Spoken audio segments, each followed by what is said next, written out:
Bianca's laugh cracks through the ballroom, right as the photographer raises his camera, and I feel the tiny spray of champagne hit my wrist, like she's christening me with humiliation.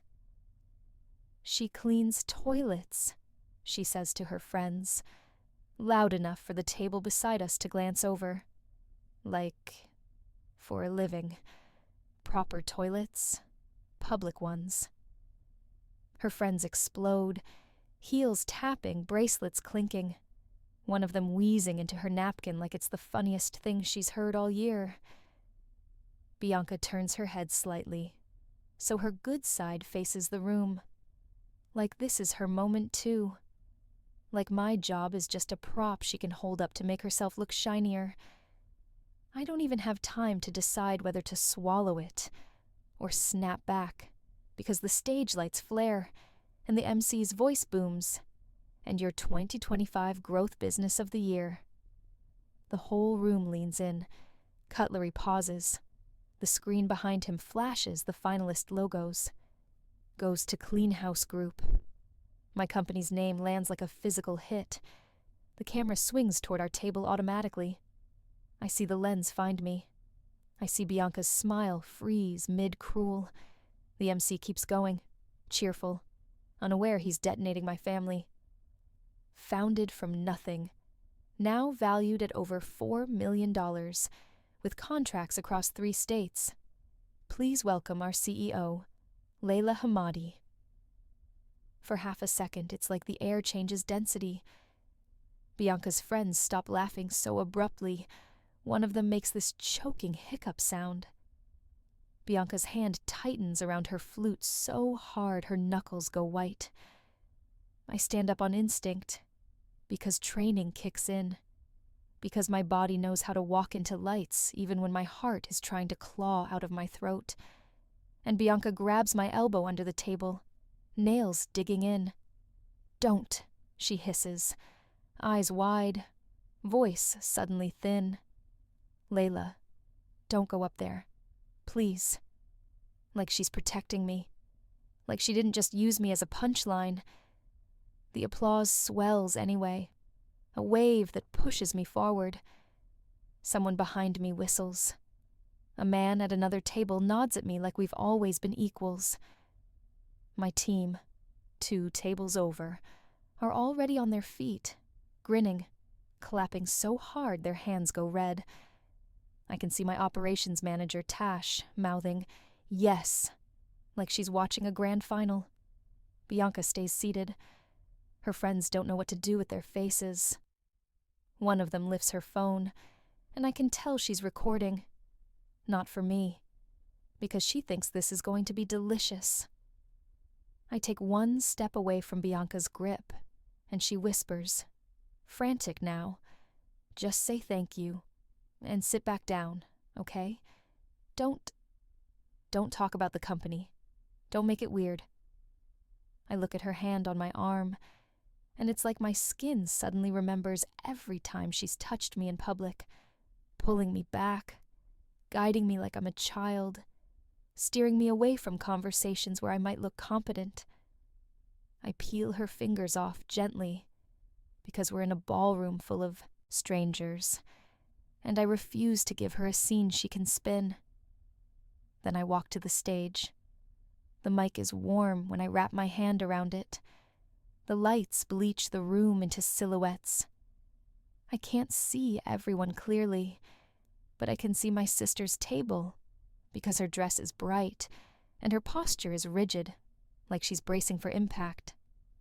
The MC beams at me and whispers, "Big night." Like this is just success. Simple and clean. Behind him, the screen has my company's logo, and a photo of me in a high-vis vest at a site, hair shoved into a cap, laughing at something out of frame. It's not glamorous. It's real. And suddenly my chest tightens with the weirdest mix of pride and old shame. "Thank you," I say into the mic, and my voice comes out steady, which almost annoys me because I feel anything but steady. The room quiets. The camera at the front flashes again. I started cleaning after hours with a bucket in the backseat of my car. I did it because I needed rent money. I kept doing it because I realized there was dignity in doing work properly. My eyes flick, without permission, to Bianca. And because some people only understand worth when it's printed on a screen behind you. A few people laugh, uncertain, polite, not sure if it's a joke. Bianca's face tightens like she's swallowed something sour. Her friend with the phone lowers it a fraction, suddenly aware she might be filming herself on the wrong side of history. The MC claps, trying to keep the vibe light, and I push through the rest of the thank you like muscle memory. Team, clients, my mum for teaching me stubbornness, even when she didn't mean to. I keep it clean. I keep it short.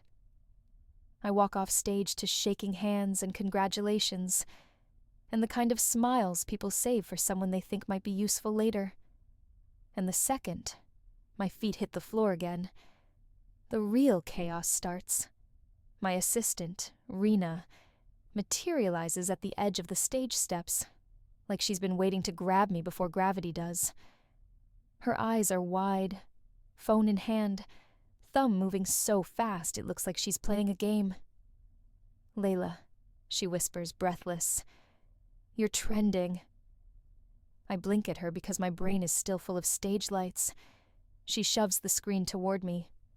A clip is already everywhere.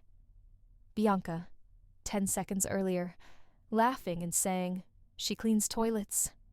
And then the MC's booming announcement right after, valued at over $4 million. Cutting to Bianca's face, shifting from smug to stunned.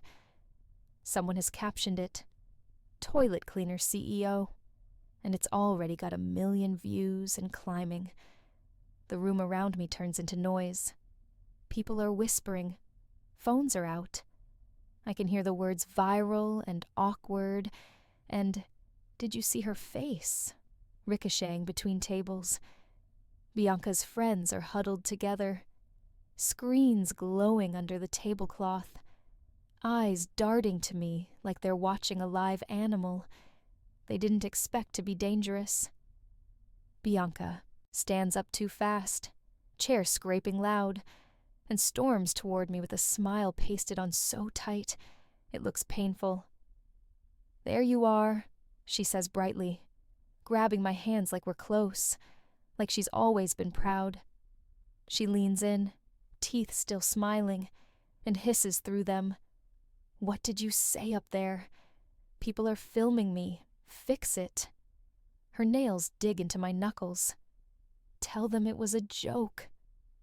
Before I can even answer, my phone starts vibrating in my clutch bag like a trapped insect. I don't have to look to know who it is. Mum, Dad, aunties, cousins. The family group chat I muted months ago is resurrected like a zombie, and it's hungry. Rena's phone pings again. "News sites have picked it up," she whispers. "They're calling for comment. A radio producer just emailed asking if you'll come on tomorrow morning to talk about respect and hustle." Bianca hears radio, and her eyes flicker with something that makes my stomach drop. Calculation. "Oh my God," she breathes, like she's just realized I might be an asset. "Layla, okay, listen. If they call, we can do it together. Like sisters. It'll be cute. We'll laugh about it. We'll say I was supporting you, teasing you." She squeezes my hands harder. "We'll fix it." Then another notification hits my screen, and this one makes my throat go dry. Someone has dug up an old post from years ago, an Instagram story Bianca made and saved to highlights, where she filmed me on my hands and knees in her rental bathroom, scrubbing grout, and wrote across it in big pink letters, "My sister's talent, toilets," with a little poop emoji. At the time, I told myself it was harmless, that she was just being Bianca. Now it's being reposted next to tonight's clip like a neat timeline of contempt. The comments are brutal. Not toward me. Toward her. Toward my parents. Toward anyone who laughed. People are posting their own stories. My family did this too. Never let them shame your work. Cleaners built this country. And mixed in there are the usual trolls. But the dominant vibe is rage on my behalf, and Bianca can feel it shifting like the floor tilting under her. She starts talking faster, voice still sweet, but eyes frantic. Okay. We just need to get ahead of it. I'll post something. I'll say I'm proud. She reaches for her phone. I stop her with one simple movement. I slide my hand out of hers. It's small, but it's a boundary with teeth. Bianca's smile falters. Layla, she warns, like she's about to scold me. I look at her, and I can feel years of swallowed humiliation rising, not as a speech, not as a dramatic monologue, just as heat behind my eyes. Don't post anything, I say quietly. You don't get to rewrite this. Her face sharpens instantly. Excuse me? She snaps, dropping the sugar. You're making me look like a villain. You made you look like a villain, I say, and my voice doesn't shake, which shocks me. And if you want to fix something, start with the truth. People near us are pretending not to listen, while absolutely listening. Rena's eyes are huge. My operations manager, Tash, has drifted closer like backup. Bianca's friends are filming again, but now their cameras are angled to catch my reaction, not hers. Bianca's phone rings in her hand. She glances at it, and I see my mother's name on her screen. Bianca looks at me like she's about to weaponize Mum's panic. Mum's calling, she says, dramatic. Because you're embarrassing the family. That phrase, embarrassing the family, hits like a familiar bruise.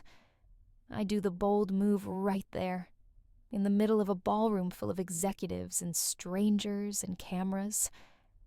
I open my own phone, and I type one message into the family group chat, without reading the flood. Don't call me. Don't blame me. The clip is the truth. Then I attach a screenshot from years ago, Bianca's toilet highlight with the caption and emoji, and I hit send. The typing bubbles in the chat vanish, like the whole family inhales at once. Bianca's mouth opens. Nothing comes out. Her eyes flash with pure panic, because I've just taken her favorite weapon, private shame, and made it public truth. She lunges half a step toward me like she wants to snatch my phone, then remembers where we are, and stops, breathing hard. To understand why this feels unreal, you need to know what my sister was saying about me long before tonight. Bianca has always needed someone to be less, so she could feel like more. When we were kids, she was the loud one, the pretty one, the one who could cry and get what she wanted. I was the quiet one who did the dishes without being asked, because I hated the tension when Mum got tired. Mum used to call me helpful, in a way that didn't feel like praise, more like a role assignment. Dad worked FIFO for years. When he was home, he wanted peace. That meant nobody made trouble. Bianca learned early that if she was charming enough in public, she could be vicious in private and still be treated like the golden child. I learned early that if I reacted, I'd be labeled dramatic. So I got good at swallowing. When I was 17, I took a job cleaning at a shopping center after hours. Not because I dreamed of it, because I needed money. Bianca found out and told everyone at school before I had the chance. I still remember walking into the courtyard and hearing someone say, "Hey, toilet girl," like it was my name now.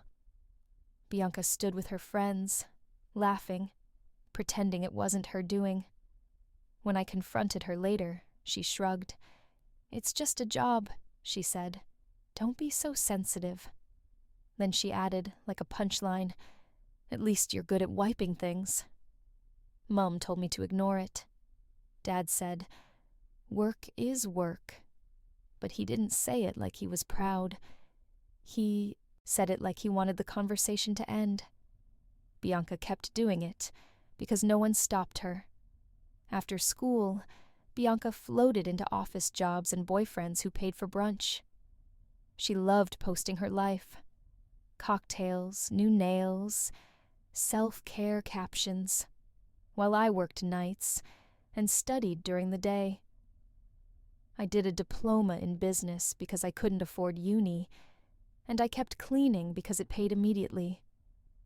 I'd come home smelling like disinfectant, hands cracked from chemicals, and Bianca would wrinkle her nose and say, "Don't sit on my bed like that," like my labor was contagious. At first I cleaned houses, then small offices, then a daycare that needed someone reliable. I built it slowly, quietly, the way you build anything when you don't have a safety net. I learned how to quote properly, how to invoice, how to hire someone and not screw them over. I'd drive across town with vacuum parts rattling in the boot, listening to podcasts about small business, because I didn't have anyone to teach me. I made mistakes that cost me weeks of profit. I cried in the car more than once, because I couldn't do the maths fast enough, and I felt stupid. Then I did it anyway. My first real win was a contract with a small medical clinic. They needed consistent cleaning, high standards, no excuses. I delivered. The owner recommended me to another clinic, then another. Soon I had 3 staff, women like me, people who wanted stable hours and respect. I paid them on time. I bought decent equipment.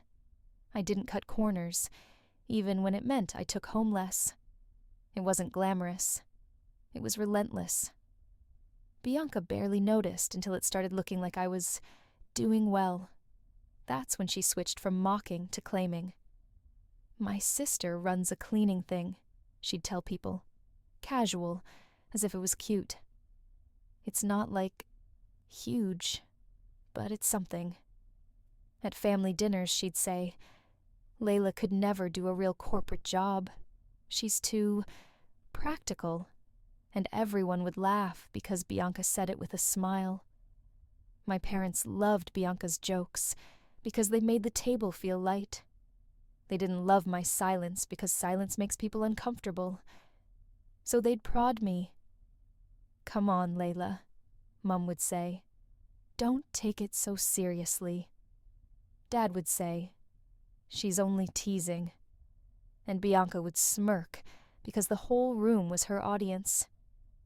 When my company started growing fast, when I landed a facilities contract for an apartment building and then a school, Bianca's comments got sharper, not softer.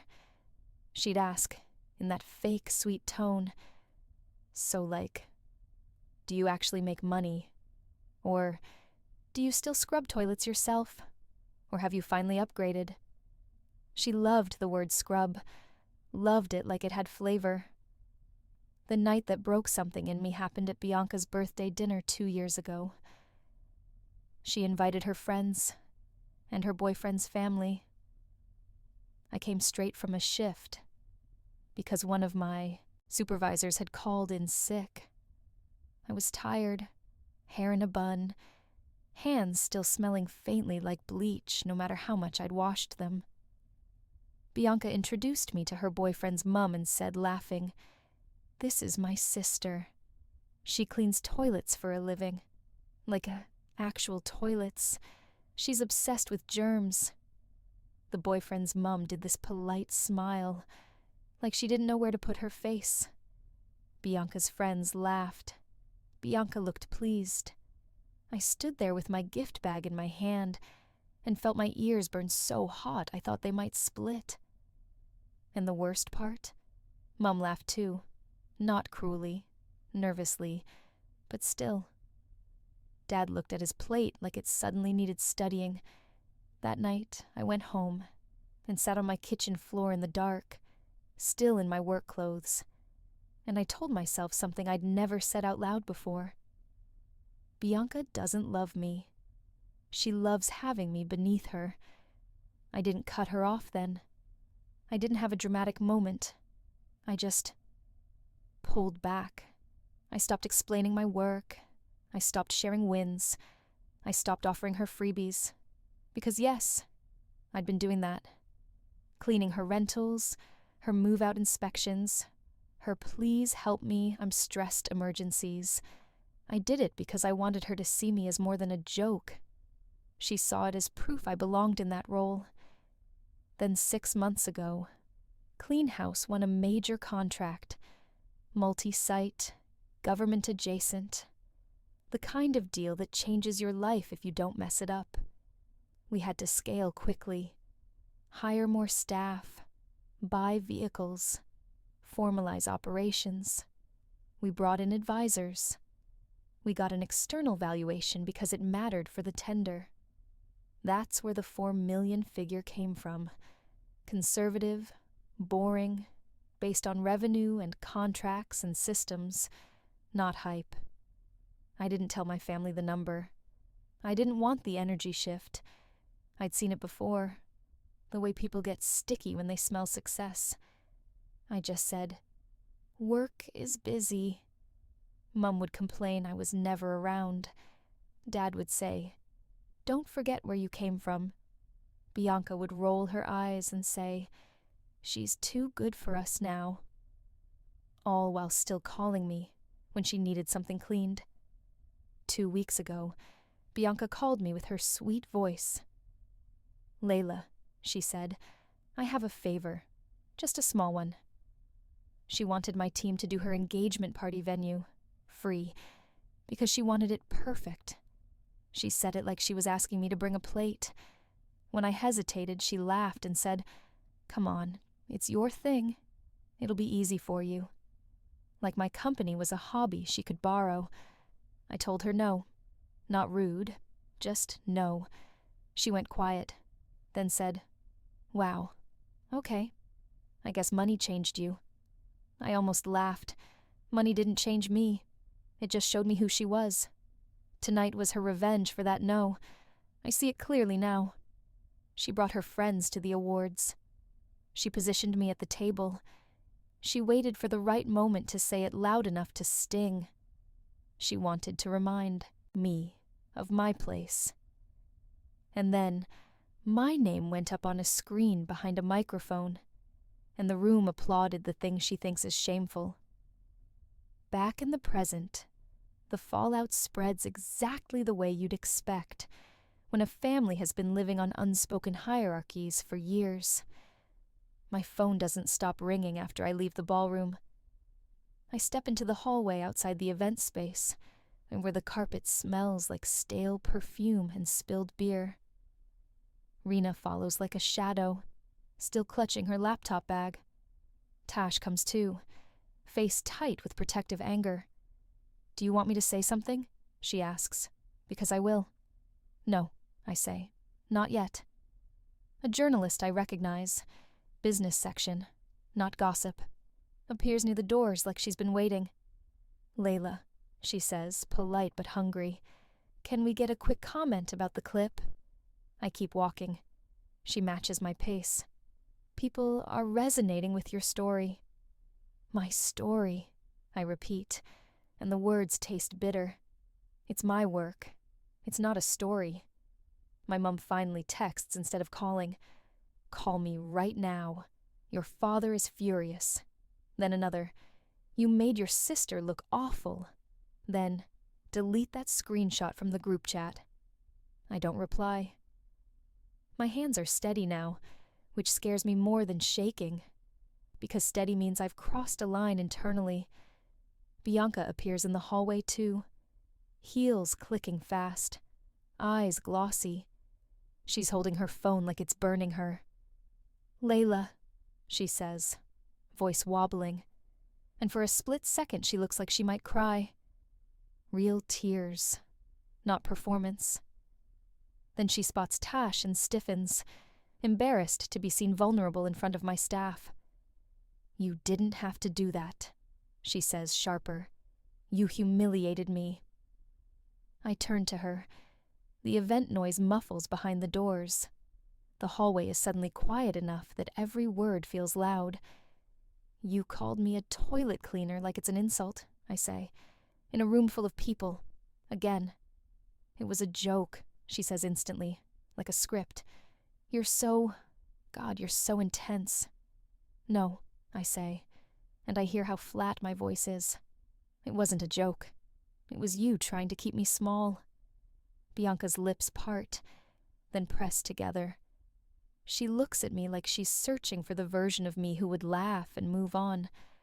"Mom and Dad are freaking out," she says, changing tactics. "They're saying you've turned everyone against us. People are messaging me. I'm getting called a bully. Do you know how that feels?" I almost laugh at the audacity. Almost. Instead, I say, "Now you know." Her eyes flash. "So what? You want me to apologize?" "Fine. Sorry." The word comes out like a coin tossed at my feet. "Happy?" "No," I say simply, "because you don't mean it." Bianca's face twists. "You think you're better than me now because you have money," she spits, and there it is. The real wound. Not guilt, not regret. Jealousy and entitlement tangled together. "You think you can just cut me off." I hold her gaze. "I can," I say, and I am. She inhales like she's about to scream, then glances around, aware of the hallway, the potential witnesses, the cameras that might follow. She drops her voice into a hiss. "You're going to regret this. Mum will never forgive you." I look down at my phone buzzing again. Mum calling now, like a siren. I could answer. I could smooth it over. I could take responsibility for Bianca's cruelty like I always have. I don't.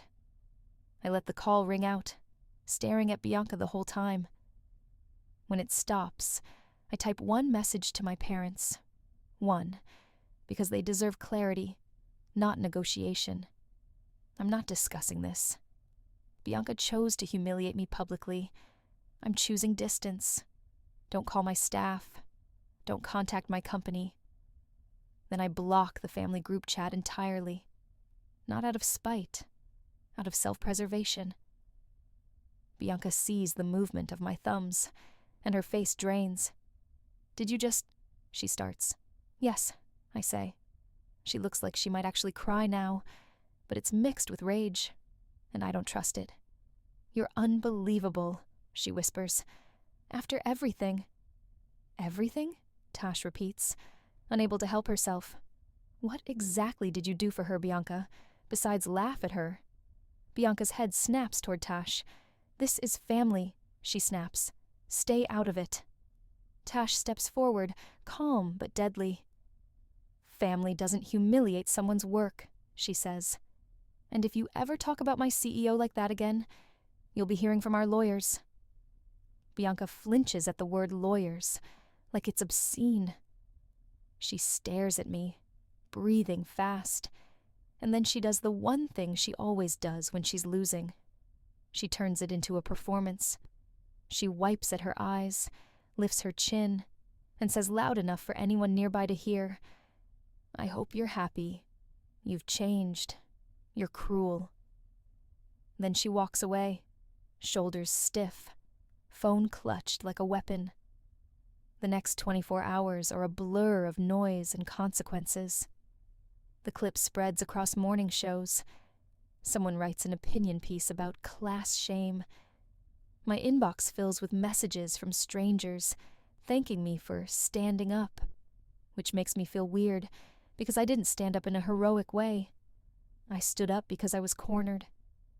PR calls, interview requests, a franchise inquiry from Perth that suddenly seems urgent because our name is everywhere. Tash tells me our website traffic has tripled. Rena says the recruitment page is getting flooded with applications.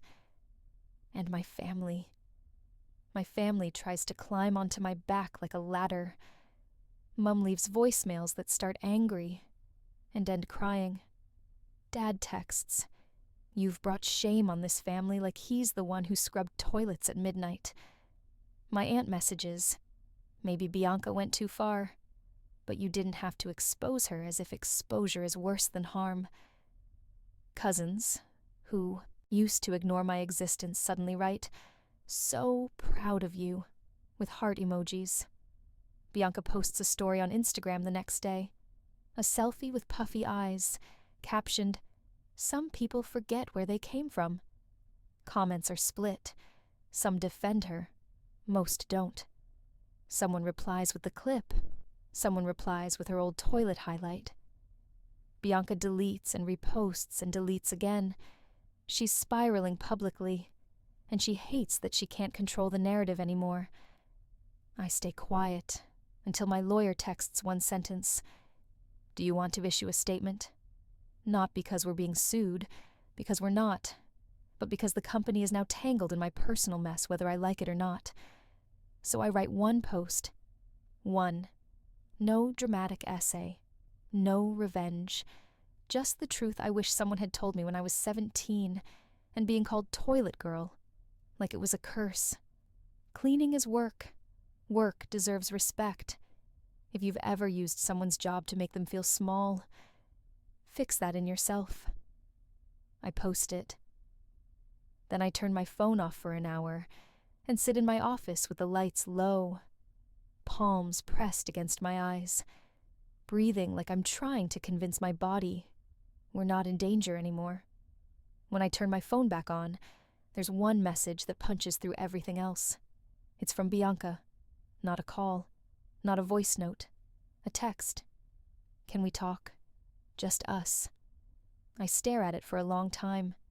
My chest aches, not because I miss her, but because part of me still wants the sister I never had, the one who would have bragged about me without needing to cut me down first, the one who would have come to my first big contract signing and hugged me like she meant it. I don't have that sister. So I reply with the boundary that took me years to learn how to write. Not right now. If you want a relationship later, it starts with you stopping the jokes. Permanently. And it doesn't include my business. She responds almost instantly, "So you're punishing me." I watch the typing bubble appear and disappear like she's fighting with herself. Then, "I was just teasing.